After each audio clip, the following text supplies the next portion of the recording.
Hi friends, இன்றைக்கி நம்ம கிச்சனில் காயல்பட்டினம் ஸ்பெஷல் இறால் அடை தான் செய்ய போகிறோம். டிஃபன் இல்லைனா டின்னருக்கு சாப்பிட்றதுக்கு கரெக்டாக இருக்கும். இது செய்கிறதுக்கு 1 கப் அளவுக்கு இறா எடுத்திருக்கேன். அதில் 1 டீஸ்பூன் இஞ்சி பூண்டு பேஸ்ட், கொஞ்சமாக மஞ்சள் தூள், 1 table spoon chilli powder, 1 teaspoon salt இதெல்லாத்தையும் சேர்த்து நல்லா மிக்ஸ் பண்ணி வச்சுக்கலாம். இப்போ ப்ரான் ஃப்ரை பண்ணுறதுக்கு ஒரு கடாயில் 1 டேபிள் ஸ்பூன் அளவுக்கு எண்ணெய் சேர்த்துக்கிறேன். எண்ணெய் சூடானதுக்கப்புறம் மிக்ஸ் பண்ணி வச்சுருக்க ப்ரான் சேர்த்து ஃப்ரை பண்ணிக்கலாம். 5லேருந்து 7 நிமிஷத்தில் இந்த அளவுக்கு ஃப்ரை ஆகி வந்திருக்கும். ஃபைனலாக 1 டேபிள் ஸ்பூன் அளவுக்கு தேங்காய் எண்ணெய் சேர்த்து மிக்ஸ் பண்ணி ஆஃப் பண்ணிடலாம். நான் இன்றைக்கி 1½ கப் அளவுக்கு தக்கடி மாவு எடுத்திருக்கேன். இது பார்க்குறதுக்கு கொஞ்சம் கொரப்பாக ரவை மாதிரி இருக்கும். இந்த மாவு இல்லைன்னா இடியப்பம் மாவும் ரவையும் மிக்ஸ் பண்ணி சேர்த்துக்கலாம். மாவில் கொஞ்சமாக கருவேப்பிலை சேர்த்துக்கிறேன்.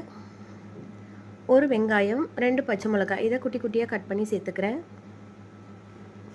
1 டீஸ்பூன் ஜீரா பவுடர், 1 டீஸ்பூன் சோம்புத்தூள், 1 டேபிள் ஸ்பூன் சால்ட் இது எல்லாத்தையும் சேர்த்துட்டு, நான் இன்றைக்கி எடுத்துருக்க மாவில் ஆல்ரெடி தேங்காய் இருக்கிறதுனால கொஞ்சமாக சேர்த்துக்கிறேன்.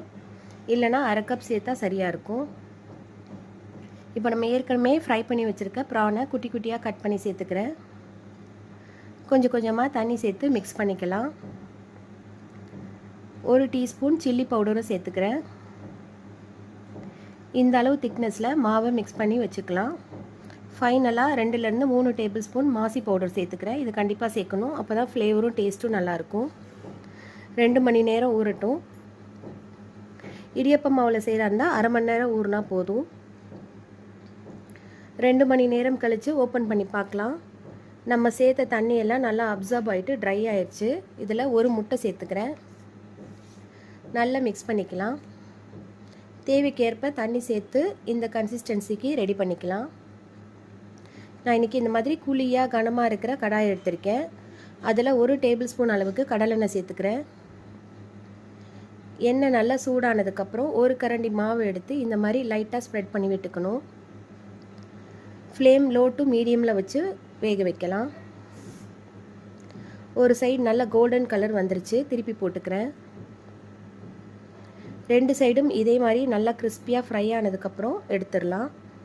இந்த மாதிரி கடாய் இல்லைன்னா ஆப்பச்சட்டியில் கூட ட்ரை பண்ணலாம், நல்லா வரும். இப்போ நல்லா கிறிஸ்பியான டேஸ்டியான ப்ரான் அடை ரெடி ஆயிடுச்சு. கண்டிப்பாக ட்ரை பண்ணி பாருங்கள். இப்போ நம்மளோட ப்ரான் அடையை சாப்பிட்டு என்ஜாய் பண்ணலாம்.